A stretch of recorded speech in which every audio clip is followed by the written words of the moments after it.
All right, let's go. Let's do it.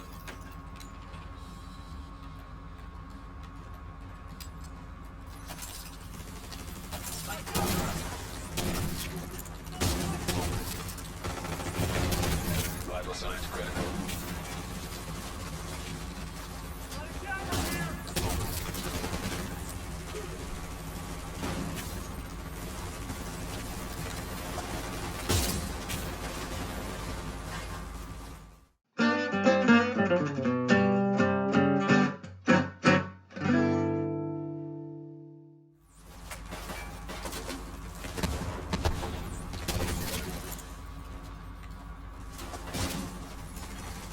Another agent has been promoted to group leader.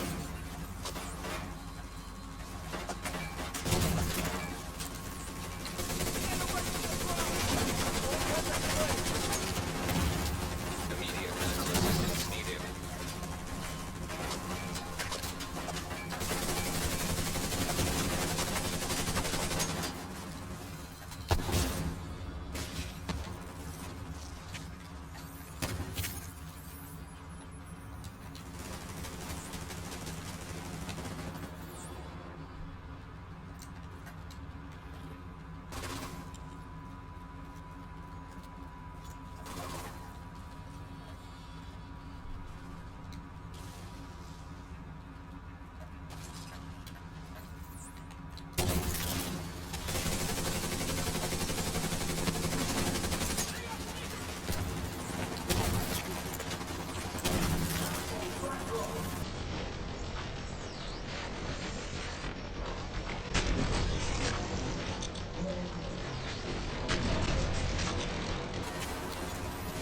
Dude, come on, man. Serious trauma detected. This is really playing like fucking utter shit.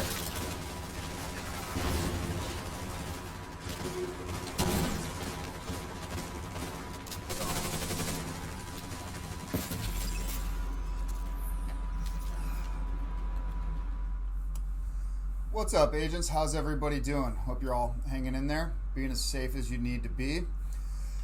So, it's been a while since I went and I checked out the Oxidizer build. The Oxidizer is one of those strange kind of black sheep skills.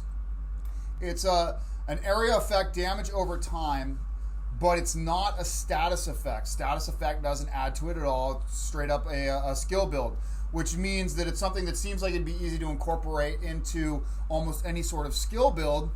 And it kind of can. Comes with its own caveats and stuff. But I wanted to revisit it now that it's season 7. It's been about 6 months, so it's been 2 seasons, I believe, since I worked on the Oxidizer build. By the way, that's linked right up there. That is still the maximum amount of damage that we're able to get out of the Oxidizer. And you can see some pretty cool numbers. Check out that video if you guys really want to maximize the damage. The issue that persists with the Oxidizer is that it's only really of benefit if you can bottleneck guys, if you're in a small area where you can keep enemies inside of that cloud. If you're out in a field, a lot of these missions with big open areas, you put down a couple clouds and the enemy simply moves out of it before they take enough damage to die. So it can be a little tricky that way. There's also quite a bit of issues with switching between the Oxidizer and your weapon, switching between the Oxidizer and the weapon you want to be using. Sometimes I switch and all of a sudden I'm holding the wrong weapon, even though I have the correct weapon in slot 1. And I was holding that weapon when I switched back and all of a sudden I'm holding the secondary weapon. So that's something that you may have issues with. There's the issue, like in the case of the capacitor, where you could build up to 40 stacks. You switch over to fire off the Chem launcher, the Oxidizer, you switch back, you've lost all your stacks. So then you have to go back, rebuild all those up. So it definitely is a play style that takes a bit of getting used to. But ultimately, is it worth it? No. No, it's not. In fact, I would never, ever, ever, ever, ever, ever, ever, ever, ever, ever, ever, ever, ever, ever run this solo. because you're just asking to get your ass handed to you. Now, of course, comment down below. I'm sure somebody's going to say, hey, I run that all the time. I don't have any problems. All right, show me you running any heroic mission solo and find out where it works. Now, don't get me wrong. I've had great success with it, using it in Legendary Summit. It worked great in the Summit, but the Summit's a small area. You're going through small winding areas, right? And it's very easy to find a position where you can bottleneck the enemy and get the effect out of this that you want. That being said, there's a chance that it can be a good skill if it works for you. My problem is it doesn't switch fast enough. It's so fucking inconsistent.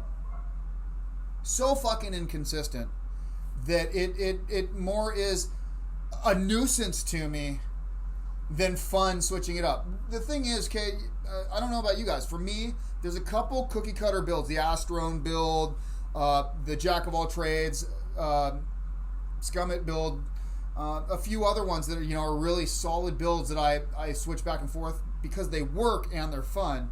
And then there's a lot of these builds that you're just supposed to switch to change it up and have a little fun. This is a build that I switch to and I get annoyed.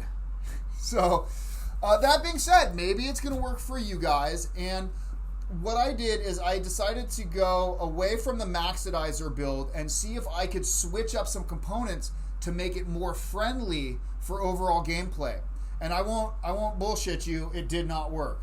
I tried switching up to Badger Tough to get some shotgun damage so I could use the Mop, maybe have some healing, use the Scorpio to add an extra debuff. I tried switching out for some Bellstone Armory to get some extra armor, some armor regen. No matter what I did, it didn't make the gameplay any better. In fact, I would say if I was going to run any variation, I would just go with the Oxidizer build because at least I could put out a decent amount of damage when the enemies are actually in the cloud. I'll briefly go over some of the things I tried, so if you guys want to try to emulate this and see if you can use it to better effect than I can, this is what I did. So, of course, we use the Technician. This gives us the Amped. I use this so that I can run some extra armor in this to try to keep myself from downing instantly in case I went into the cloud. We got the Faraday Field, which this, of course, if we're using the Artificer Hive like in the Oxidizer build, that means we can't get shocked or disrupted when we're near the Artificer. If you're using the turret like I tried in this, the best combination seemed to be the turret and the Chem launcher. I did try the drone and the Chem launcher, but then you don't have the effect of the Faraday Field. And as soon as the drone gets shot down, you don't have it. The turret, you can pick it up, put it down, you can move around, and almost instantly have it back. So the turret seemed a lot more... there was a lot more utility to using the turret. Of course, we're going to get the overclock CPU. That'll just give you a bonus 10% bonus skill damage. It also gives you access to the Link laser pointer. So in the case like the Mop, I was able to use that to pulse targets to help keep an eye on them in case anybody's using Spotter. And theoretically, you could use the Spotter perk yourself if you wanted to. So as far as the skills, of course, we're using the Oxidizer as the main skill. For the Oxidizer build, we use the Artificer Hive to get max damage. I tried using the Striker drone. It was alright. Gets shot down pretty quick. The Assault turret worked pretty good. I tried using cluster mines. We end up waiting on those for quite a while. And, just the secondary slot, really, you can use what you want. But, of course, you're going to get the most damage using the Artificer Hive. And since I recommend running this build in a team, that will benefit the team as well. Really, it comes down to what brand sets you're going to use. This whole build is kind of based on squeezing out the maximum damage that you can. So, of course, we're going to use one Wyvern. This will give us the plus 10% skill damage. In all the iterations of this, we will use the 3-piece Empress International. That will give us the skill health. Doesn't really matter, but it will give us the 10% skill damage and then the 10% skill efficiency. That skill efficiency will not only add to the damage, it will actually add a little bit of duration to the cloud as well. So 3-piece Empress International. Then you got to figure out what are you going to do with the last 2 pieces. Of course, if you wanted to, you could mess around and use an exotic in some of the slots. You could use the memento. That'll stack some more damage. But in this, we've tried to use just going with the standard brand sets. So I tried using one piece of Murakami. That'll add skill duration. The skill duration in the armor mods does not add to the duration of the cloud, but for some reason the brand set skill durations do add to it. So Murakami will help. I also tried using the Badger Tough to get the 10% bonus damage to the shotguns. Shotguns work great for this build because while you have them in your hand, you can have up to that plus 12% damage to armor, which does benefit the damage the cloud does. You could also use Bellstone Armory. This will add 1% armor regen. You could even elect to use 2 pieces, which will give you the armor regen and that armor on kill. And really, the other 2 pieces you could mix up. You can use Hana Yu, which will give you skill haste and skill damage. And I believe that that's what we used for the Oxidizer build, is the 1 Wyvern, 2 Hana Yu, 3-piece Empress International. Another thing to consider if you wanted to is you could use Contractor's Gloves if you wanted to use an LMG, and this will give you some bonus damage to armor as well. As far as the talents on the chest, I elect to go with Glass Cannon just because this gives us the overall maximum amount of damage. You could also use something like Spotter, use the Link Laser Pointer, and then you get the 15% bonus weapon damage. And this is an amplified damage bonus to your weapon and your skill damage. You could use Overwatch. I guess if you wanted to, you could use Kinetic Momentum.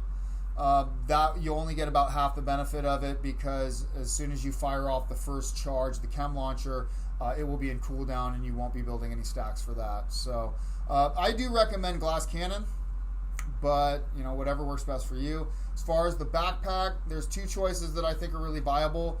The easier one is Tech Support. As soon as you get a kill, you get that 25% bonus skill damage for 20 seconds. The other option, if you want a little more damage, well, I should note, you could use the normal combined arms. This will also give you 25% bonus damage. You have to shoot an enemy every 3 seconds in order to proc that. It's a little difficult because, as I've mentioned, there's issues switching back and forth between weapons and the Chem launcher, and you'll lose stacks of the capacitor, you'll lose your in sync, but you can use the combined arms.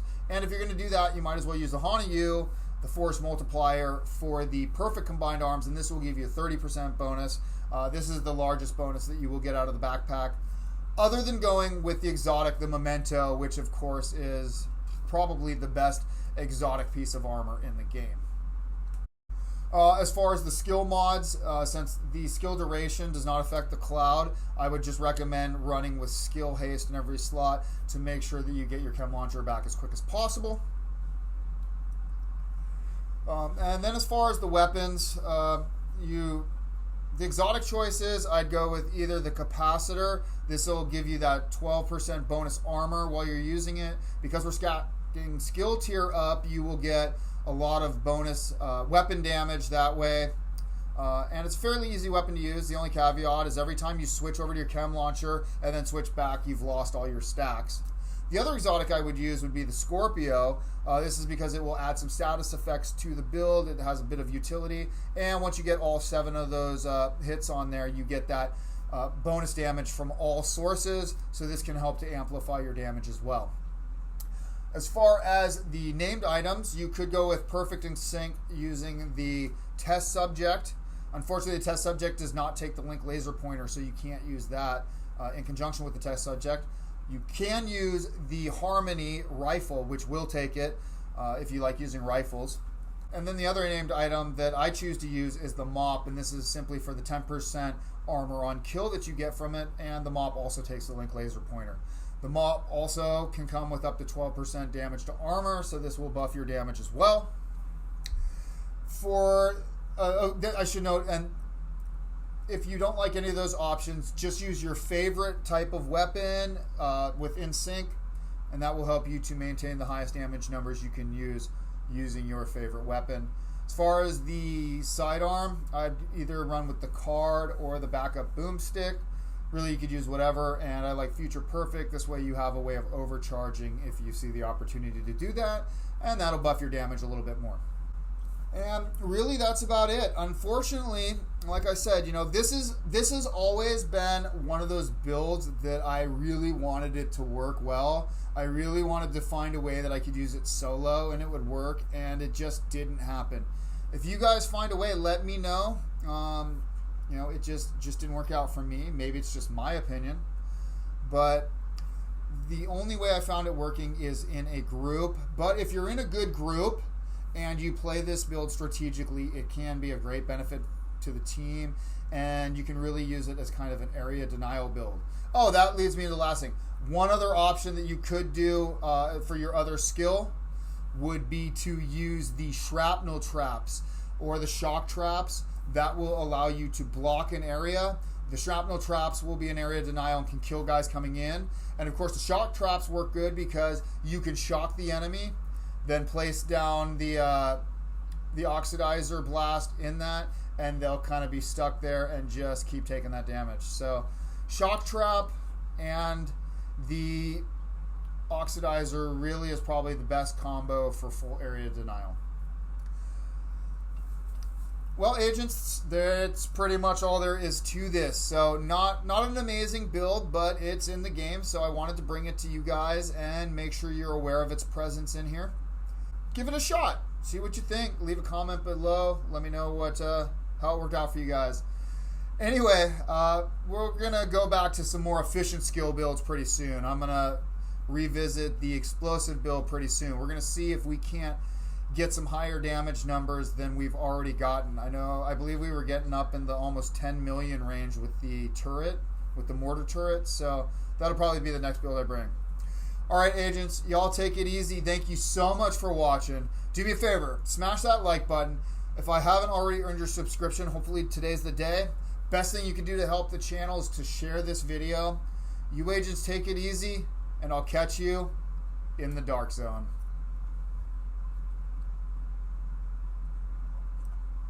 Alright, fuck, that build sucks.